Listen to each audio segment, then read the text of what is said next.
Nous retrouvons maintenant, comme je vous l'ai annoncé, les images de la Lune avec Jean-Pierre Chapelle et François de Closet qui vont nous commenter la marche sur la Lune de Cernan et de Schmitt qui ont déjà passé 7 heures sur notre satellite naturel la nuit dernière.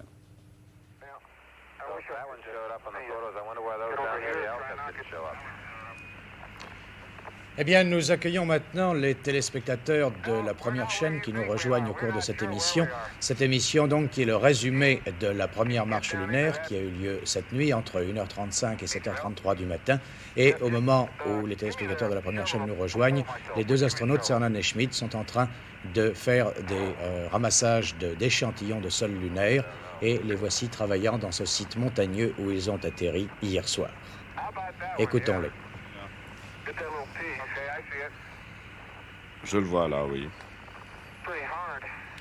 Ça m'a l'air très dur. Hein. C'est très difficile à frapper avec un marteau. Oui, peut-être qu'on pourrait se mettre de ce côté-ci. Alors là, il sera peut-être plus facile de la fragmenter.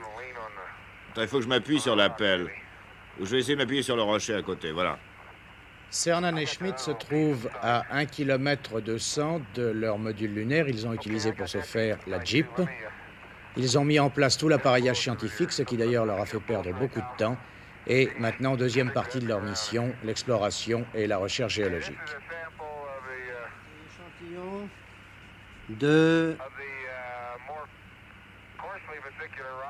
Échantillon d'une pierre à surface particulièrement rugueuse.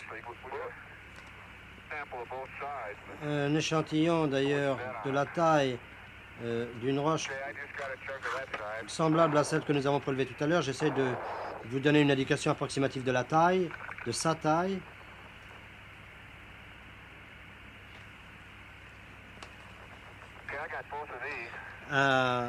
Roche à structure vésiculaire, une fois encore. Ici. C'est ici qu'il faut... Là, Voilà. là, ce morceau-là, celui-là. Là, Essaye. Attends, j'ai un sac.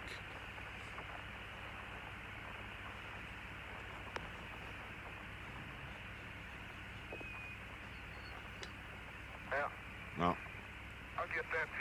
Attends, je vais essayer de ramasser le morceau. Bon, on a de toute façon des échantillons de chaque côté de la roche. Attends, je prends le marteau. Donne-moi un sac. c'est le sac 477. Échantillon d'une roche à structure vésiculaire, surface relativement rugueuse. Voici un autre échantillon.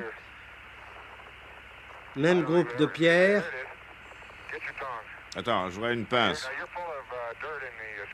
Oh là là, il y a plein de poussière dans ta cuillère de Attends, prélèvement. non, ouais, mais il est recouvert de poussière. Je crois que je l'ai. Ben, je le mets dans le sac avec la poussière. D'accord?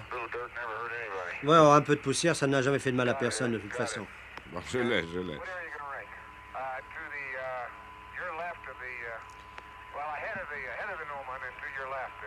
Bon, alors, un peu à gauche ici.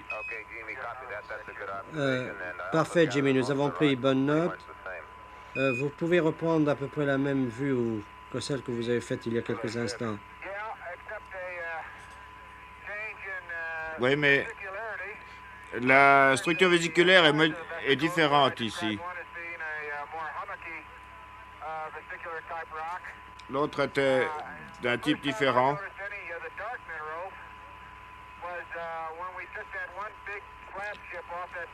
Ça ressemble un petit peu à l'échantillon que nous avons pris en martelant un de ces gros blocs de rocher dont j'ai tiré un éclat. D'accord, nous en avons pris bonne note. Je fais une panoramique pendant que tu travailles. Excellente idée, Jane, allez-y. Il faut dire que véritablement, là, c'est une nouvelle ère de l'astronautique. Jusqu'à présent, le scientifique se trouvait à Houston, c'était d'ailleurs Schmitt qui est un géologue, et il dirigeait des astronautes qui étaient en somme des pilotes, des explorateurs professionnels. Et pour la première fois, c'est le scientifique qui est lui-même dans l'espace, comme demain, des astronomes ou des météorologistes seront en orbite autour de la Terre. C'est vraiment un changement dans l'astronautique, un progrès extraordinaire, qu'elle devienne accessible à des scientifiques, certes entraînés. Schmitt est un très bon pilote de jet, mais tout de même à des scientifiques et pas seulement à des professionnels de l'astronautique. Prévu ne sera pas fait au cours de cet arrêt ici.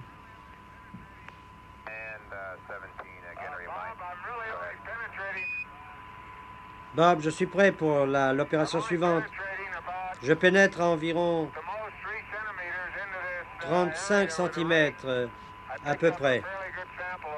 Et je viens de prendre un excellent échantillon de roche. Et roche à la surface de laquelle nous voyons certaines projections, certaines protubérances fort intéressantes.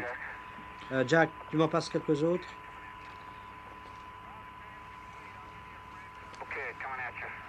Les astronautes se trouvent en ce moment près d'un cratère qu'ils ont baptisé Steno.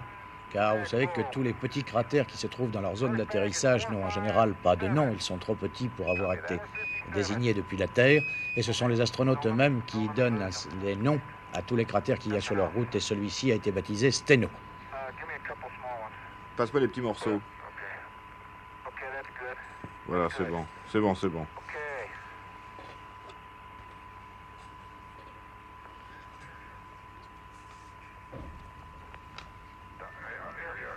Attends un peu. Voilà, reviens. Tu l'as mis 458. 458, c'est le reste. De l'échantillon de régolithe. Bon, nous en avons pris bonne note.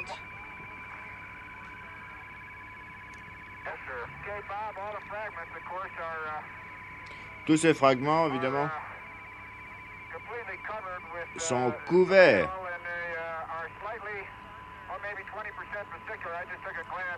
d'une surface vésiculaire, à 20% à peu près. Ce sont des fragments ronds ou semi-sphériques.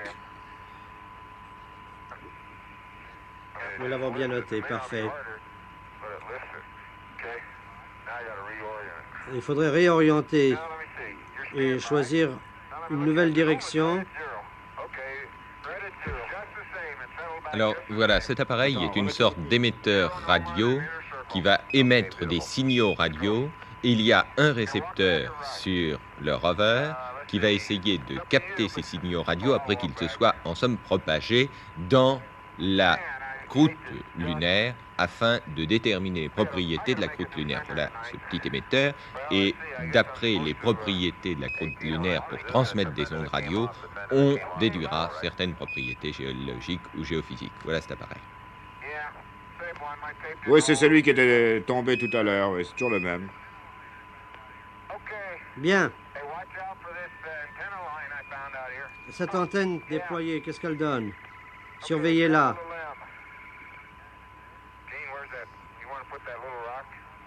Vous voulez mettre ces petits morceaux de rocher, Gene? L'expérience de recherche des propriétés électriques du sol lunaire est maintenant terminée. Les deux astronautes sont revenus au LEM et ils vont stocker tous les cailloux, tous les échantillons qu'ils ont ramassés. Ils sont là, ici, près du rover, mais vous voyez dans le fond le LEM, l'un des pieds du LEM. Et ils vont stocker tous leurs échantillons et les remonter à bord de leur vaisseau. Un problème de poussière ici. Hein? Oui, ça, je dois dire que nous avons beaucoup d'échantillons de poussière. Bon. J'ai mis les tubes de carottage dans leur sac. Prêt à partir. Nous en avons pris bonne note. Tu veux celui-là? Oui, j'en veux 4. Voilà.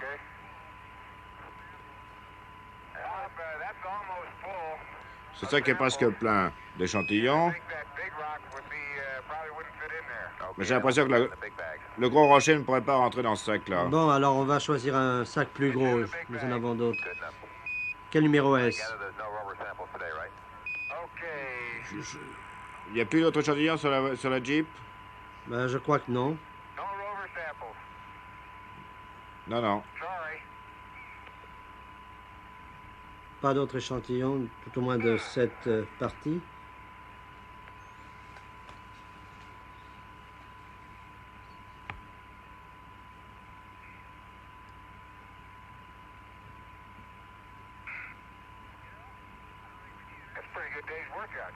C'est une longue journée de travail, j'ai l'impression. Qu'est-ce que tu en penses?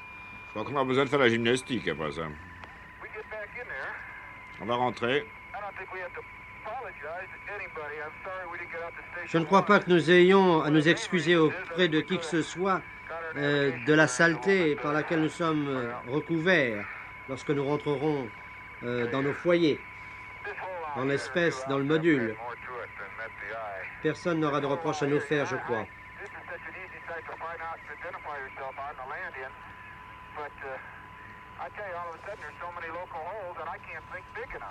Oui, oui, il y a tellement de points de repère ici que j'ai du mal à m'y retrouver.